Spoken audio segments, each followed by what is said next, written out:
The most exciting phrase to hear in science, the one that heralds new discoveries, is not eureka, but that's funny. Isaac Asimov.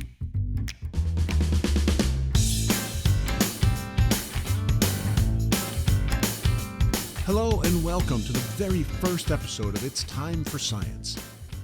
We are creating a podcast aimed directly at the amazing and wonderful science teachers out there, from pre-K through high school, who are engaging students and fostering curiosity about the world around them. It's Time for Science is produced by School Specialty, along with FOSS, the full option science system from the Lawrence Hall of Science. Our mission is to provide a place for discussing the challenges teachers face on a daily basis, to hear tips and ideas from educators and administrators around the country, and to build a community where teachers can find a place of support and understanding, where the joy and enthusiasm for science can be celebrated and nurtured. The mission is right inside the name. It's time for science. So let's jump right in. My name is Tom Racine, and I'll be your host. When we decided to launch this podcast, we realized the annual NSTA conference was taking place in Atlanta, Georgia in March, and it was the perfect place for us to talk with teachers and administrators from all over, and it did not disappoint. We're going to start off with a fantastic roundtable discussion with three educators from South Carolina, Yolanda Bennett, Ed Emmer, and Felipe Andre Silva. We couldn't have asked for a more engaging and diverse group, and our conversation ran from discussing equity in teaching science, dealing with teacher burnout in a post-COVID world, and how science education can and should be a transdisciplinary subject, involving literacy, math, art, social studies, and history. Plus, they give teachers some valuable nuggets of advice at the end. I was truly honored and thrilled to interview them, so here is our very first live interview on It's Time for Science.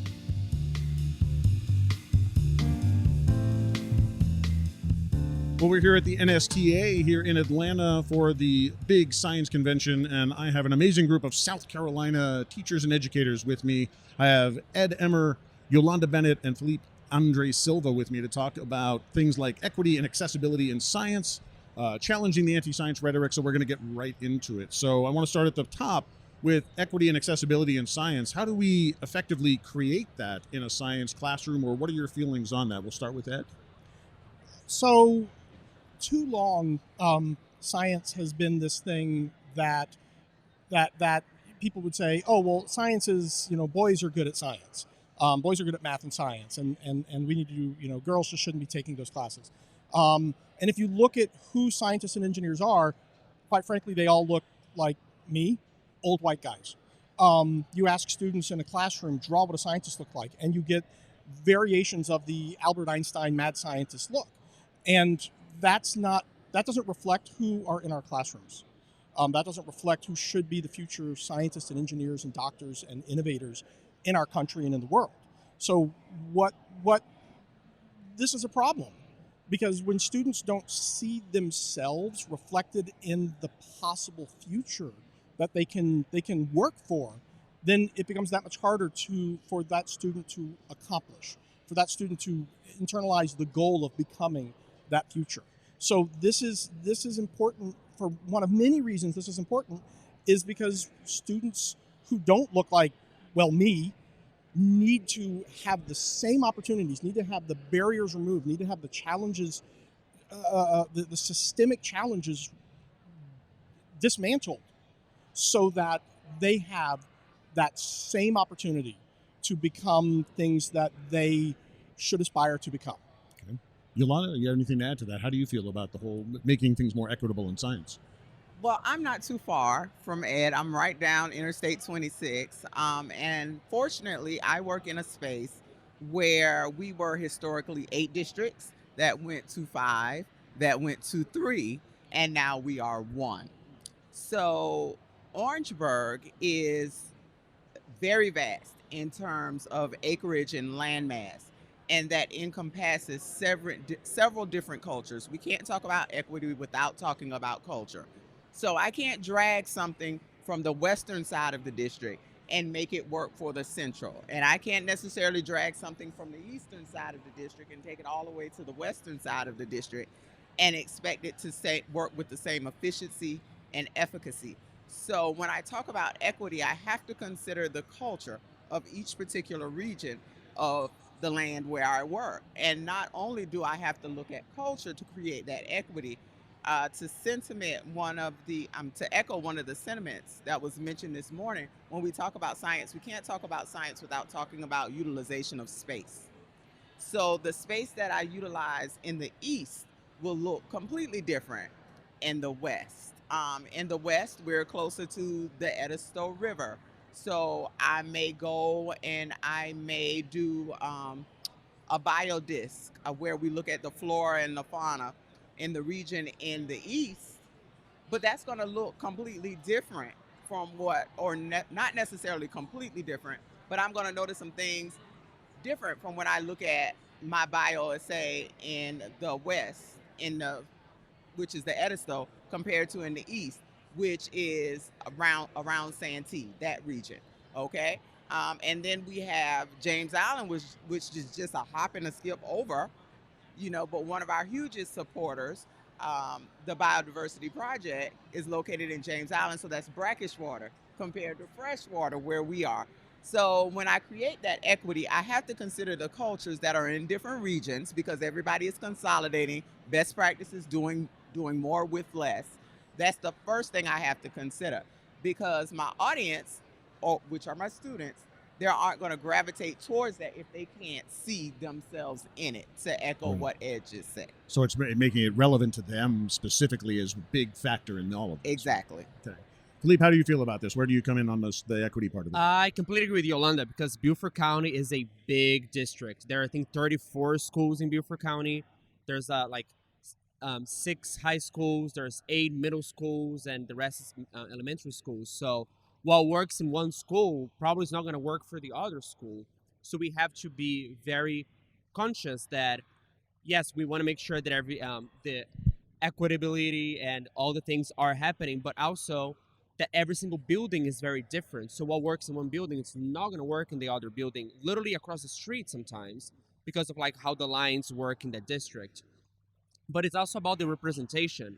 I know when I was a classroom teacher, being an immigrant and not being straight and all the things, kids that don't conform into the norm, quotation marks, they do gravitate towards my class and do gravitate towards me, because I'm like, oh my God, there is a immigrant that is successful in this culture. I can also be successful because I have a model.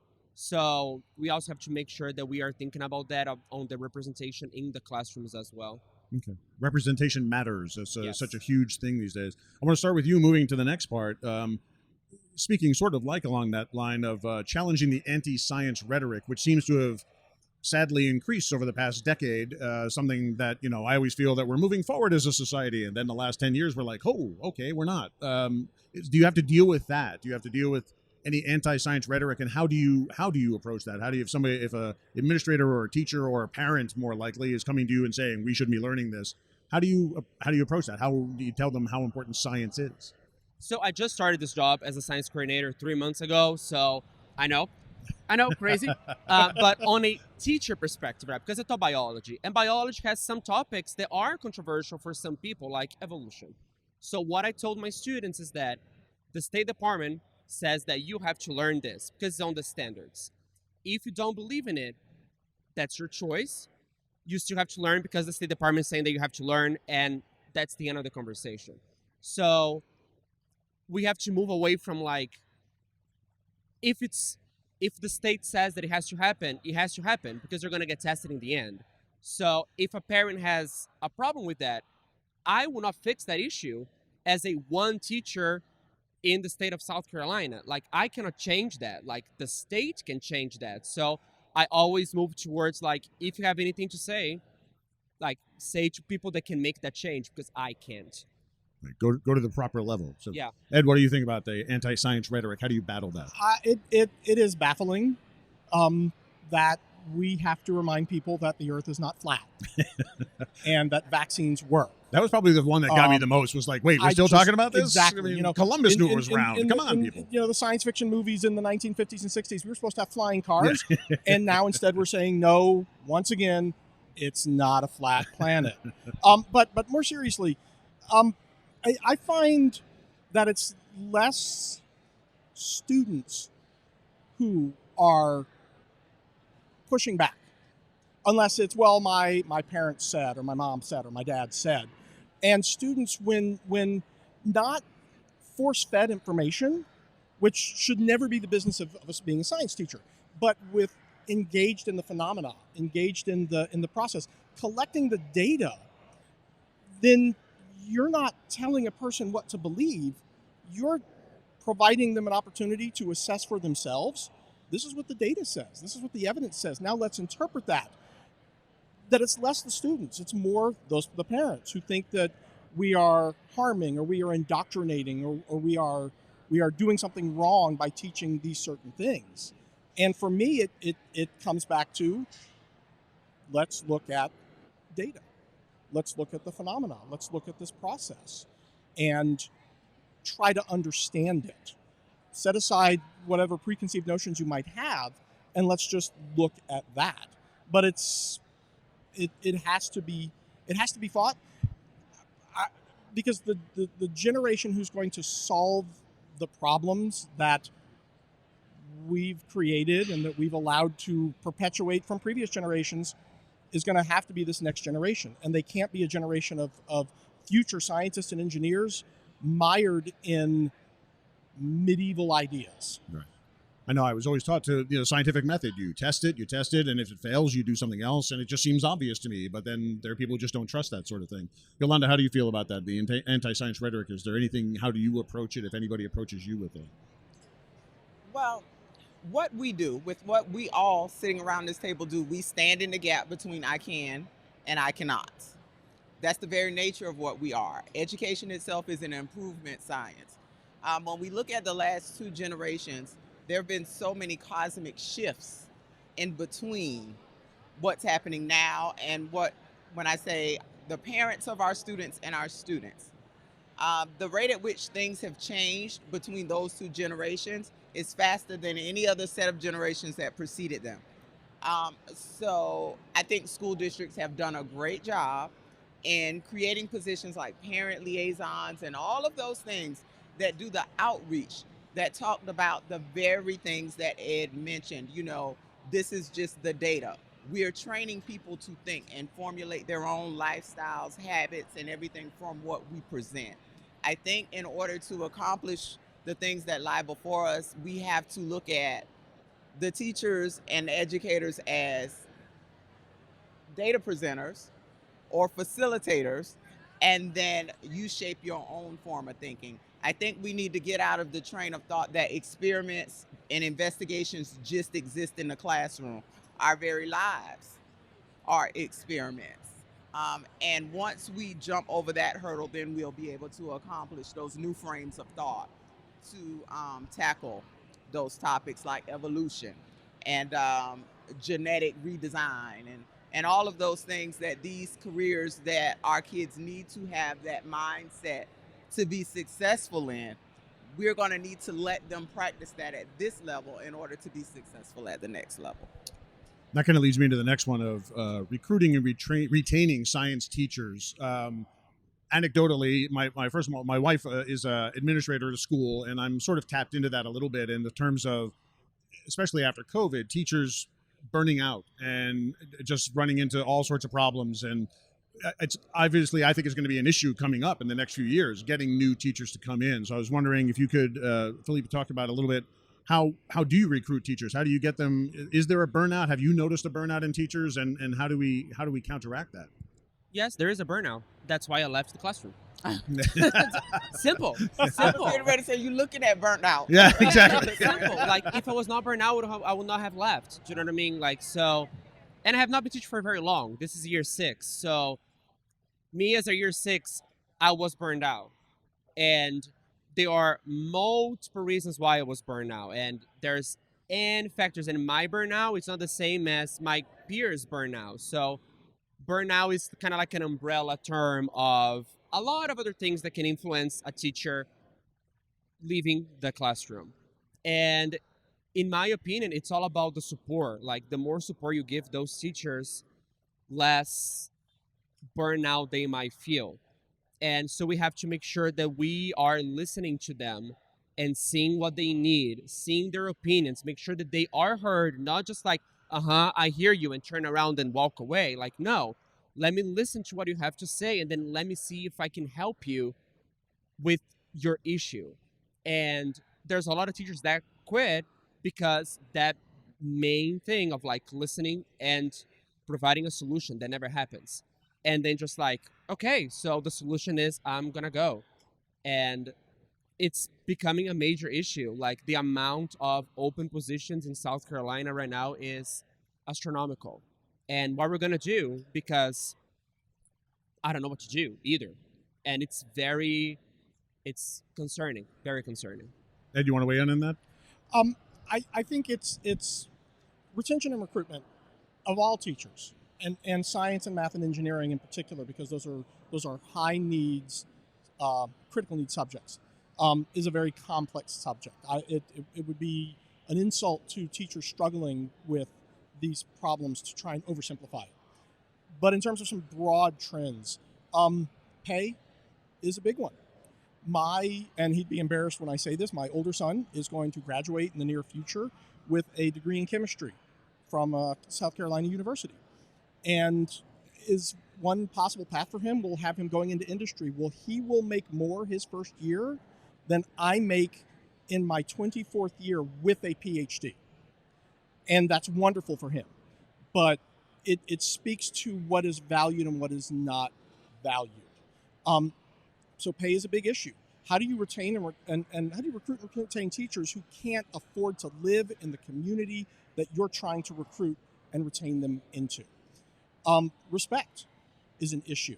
And you see this more and more when you see legislation coming up that seeks to remove the decision-making power of the teacher and of the school district and put it in the hands of parents groups and special interest groups who may not necessarily have the students' best interests in heart.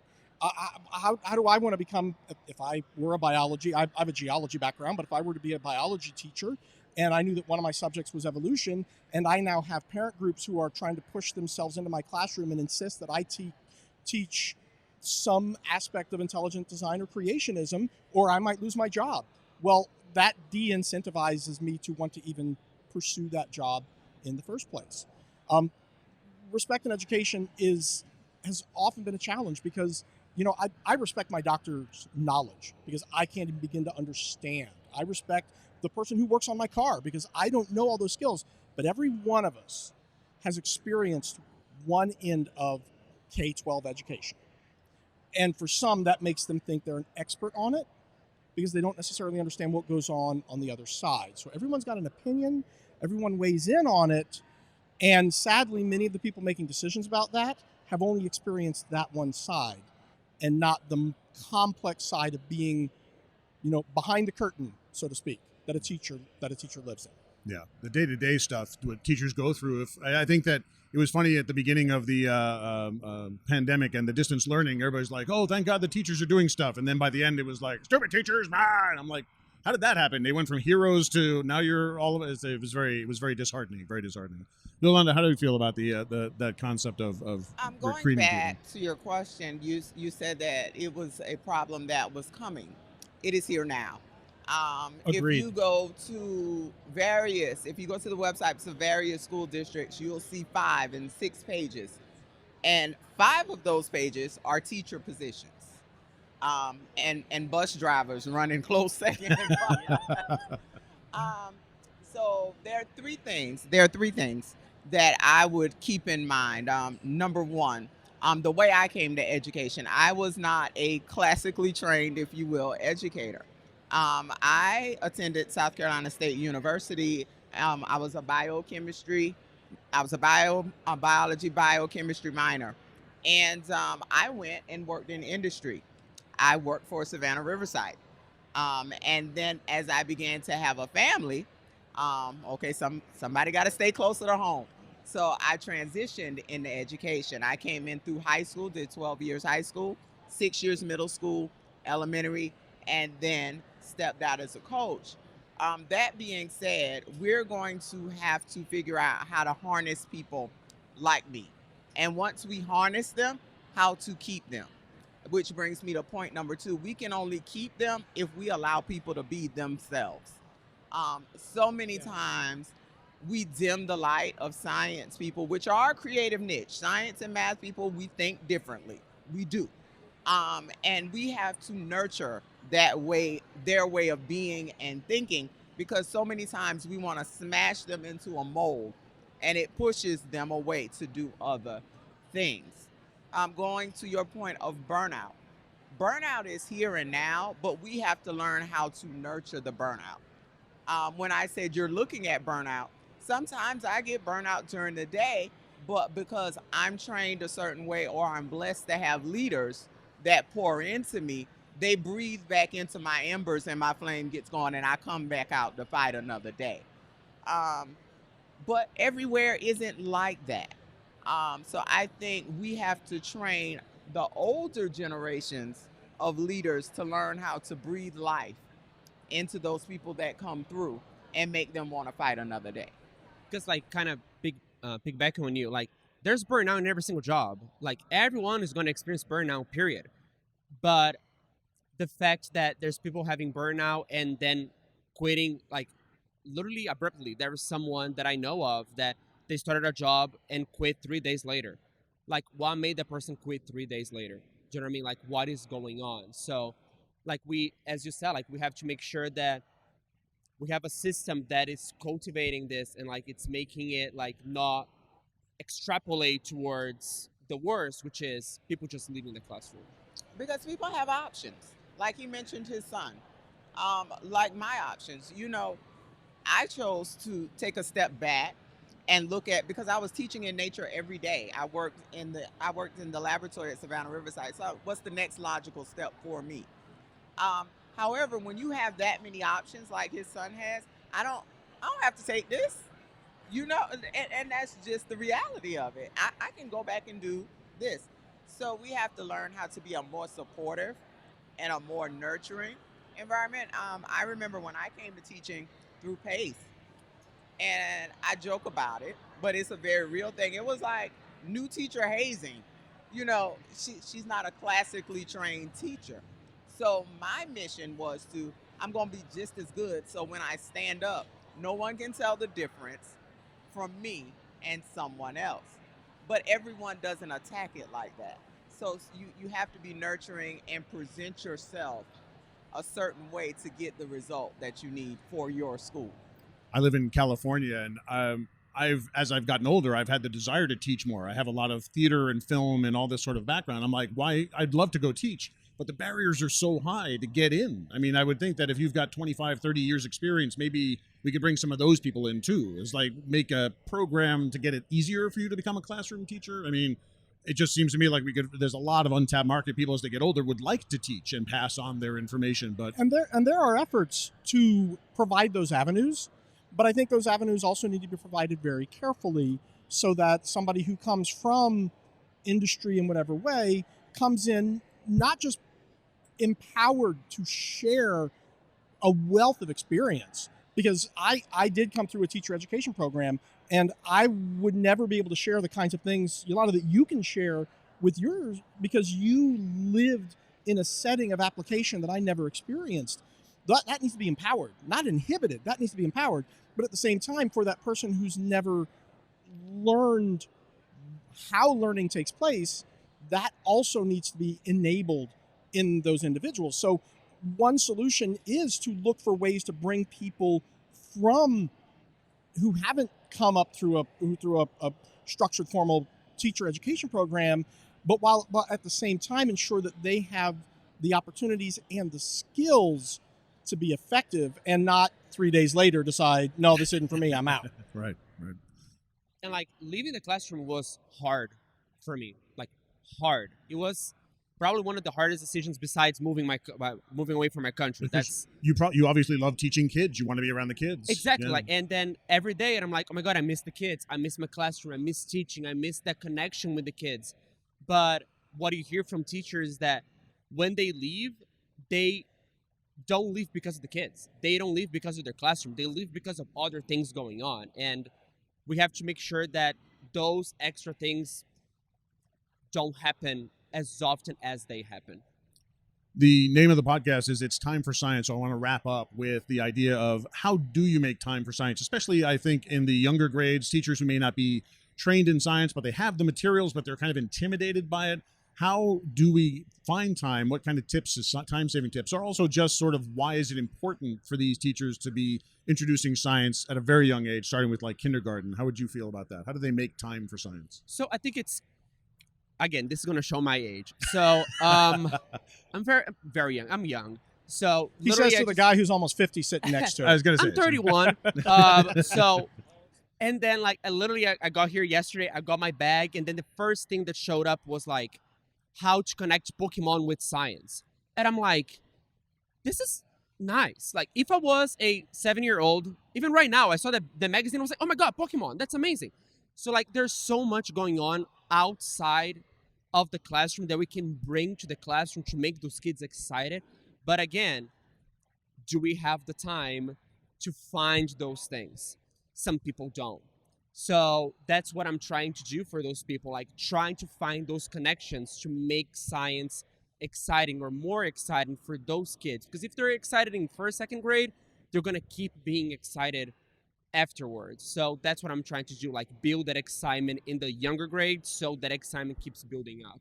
I come from the comics and graphic novels world too, and there's a ton of engineering and STEM comics and graphic novels that I think are amazing things that teachers who have embraced just love. Their kids just eat them up, and Pokemon, that kind of thing. Bring it right in. I think that's awesome.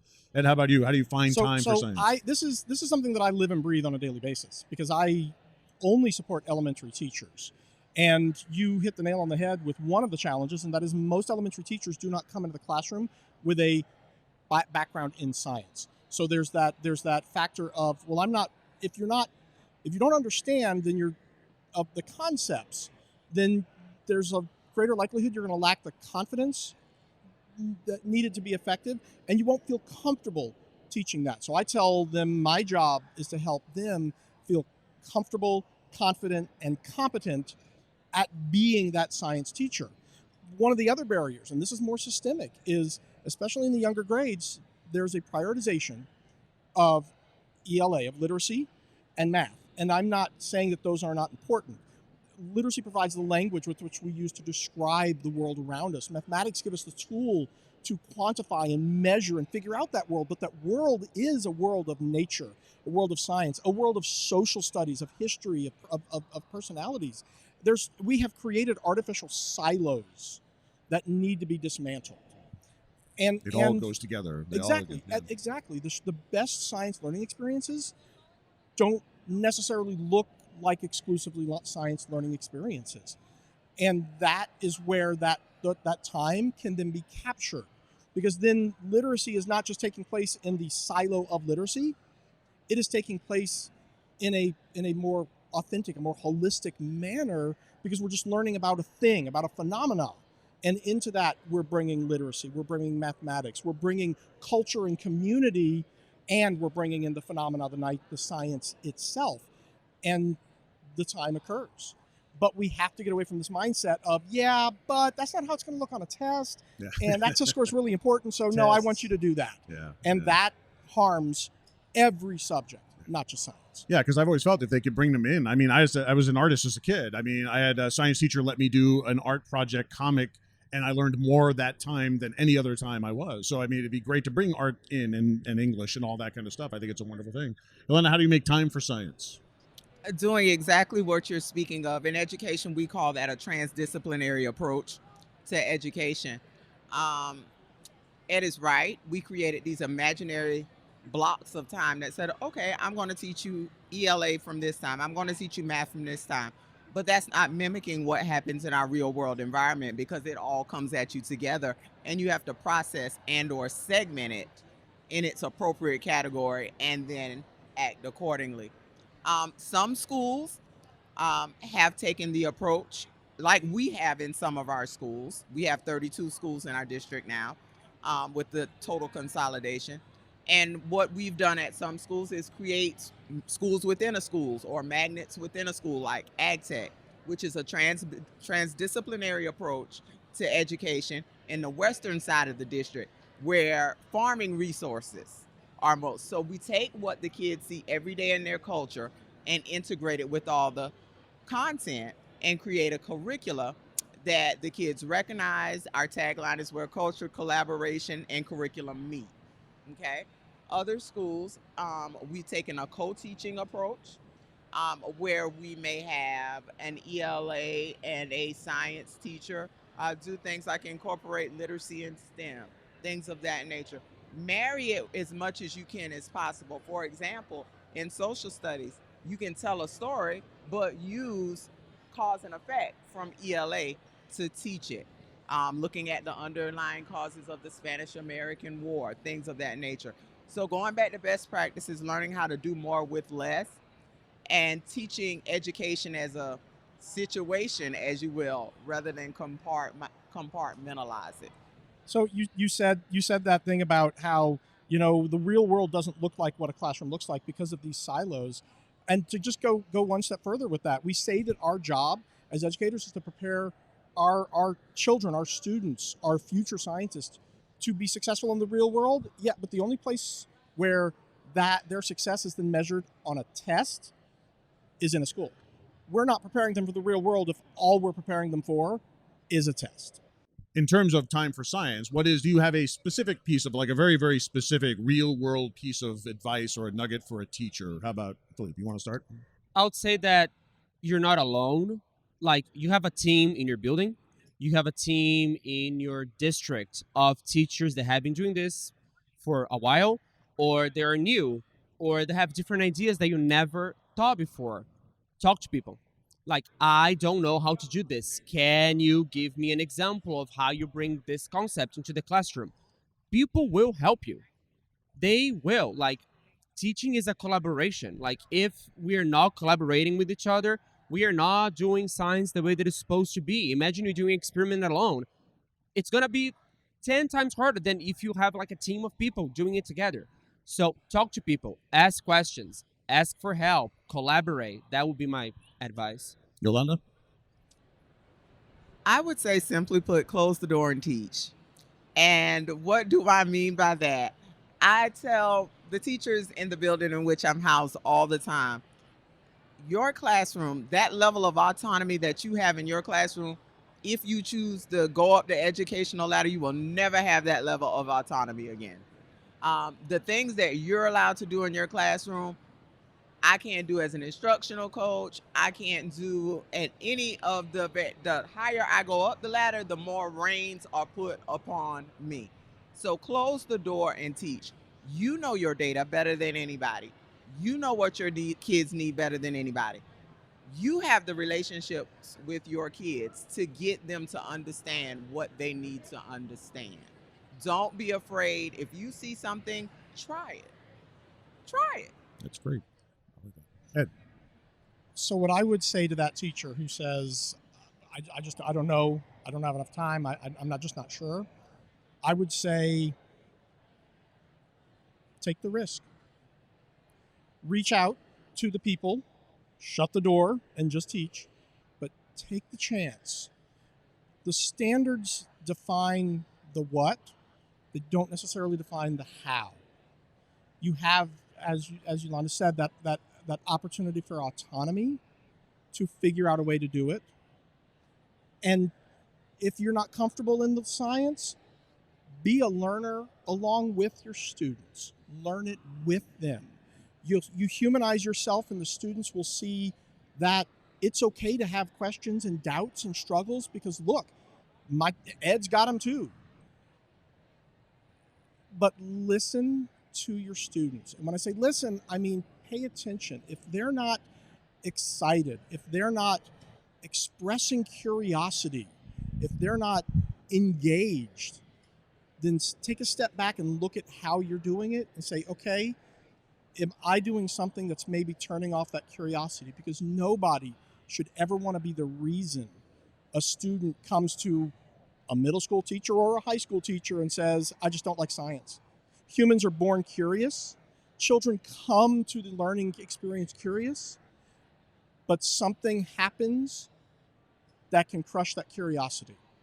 And we need to stop being the something that crushes that curiosity. And science especially should be the most exciting subject. I mean, I'm an English major. I love all that kind of stuff, but science is all about discovery and learning. And yeah, I mean, I think that, as we said, getting away from scientists are all white guys in lab coats, that's got to stop. That's got to be number one, because that's boring even to white guys. It's like, why would I want to do that? I want to explore. So I think that kind of getting into that with the kids, I think, has got to be number one, right? So again, thank you all for coming. Very valuable time. This was wonderful. Thank you so much. Thank you for having us. Thank you very much for this opportunity. Hey there, this is David Lippman, FOSS Program Manager, Producer, and General Behind-the-Scenes Sort. In this section of the podcast, we'll draw your attention to various pieces of media that we think you'll enjoy, or might be fun or useful in the classroom. Over the past few years, we've seen some awesome science-based games hit the market. Games with names like Planet and Photosynthesis, which we'll hopefully review in a future segment. In honor of April's Earth Day, Arbor Day, and National Park Week, we played Parks from Keymaster Games. The game takes place over 4 seasons, during which players play hikers traveling along trails represented by tiles. Players collect finite resources they can trade in, as well as taking pictures represented by small tiles. Beautifully illustrated cards represent a sampling of many U.S. national parks.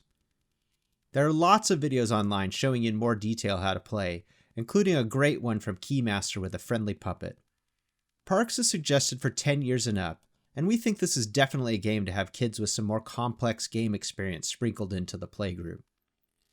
Some of the things I loved about this game are the amazing illustrations of real national parks, moving through the seasons, and the finite resources that can get kids thinking about the finite nature of real-life resources. Any of these elements could spark a great class discussion or some additional research or exploration of the natural world, whether in person or online. We're always aware when reviewing media that your classroom resources may be limited. While the cards and tiles in parks are definitely permanent equipment, some of the smaller play pieces could easily be replaced with glass, plastic, or even paper pieces of the same color. In addition, Keymaster Games offers an educator's discount. Feel free to reach out to them at hello@keymastergames.com and they'll help you build your order. Check out nps.gov to learn more about National Park Week. A special thanks to Keymaster for providing us with a review copy of Parks. And please send us your suggestions for books, games, videos, or anything else you think we should review. Thanks for listening.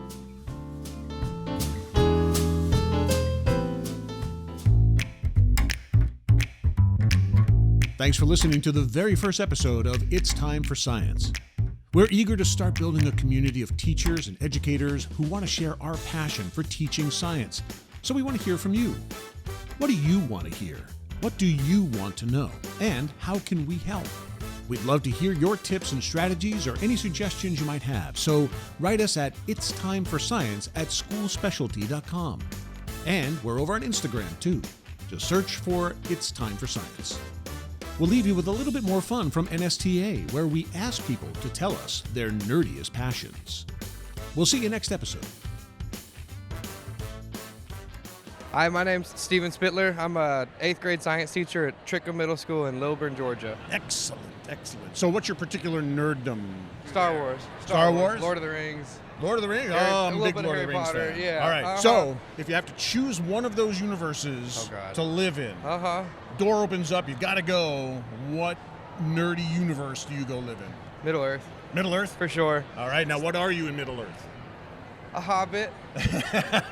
They don't get into too much trouble, and they have happy, comfortable lives. A lot of food. That's right. A lot of excellent food. They worry about the right things in life. Occasionally they have to carry jewelry very far. And they're friends with some cool wizards, too, so that helps. Choose me a world. Star Wars, Star Trek, Harry Potter. We'll go Star Wars. Star Wars. All right. So what's your favorite Star Wars movie? Empire Strikes Back. Okay. And if you could have one Star Wars ship for your very own, what would it be? I mean, it'd have to be the Millennium Falcon. It's Millennium the easy answer, but it's the right answer. You know, I always come back to that, but I think, man, it's a lot of work. I don't even like working on my own car. But I'm assuming I get Chewie to fix it for Well, okay, me. all right. If Chewie comes along with it, then yes, that's fine.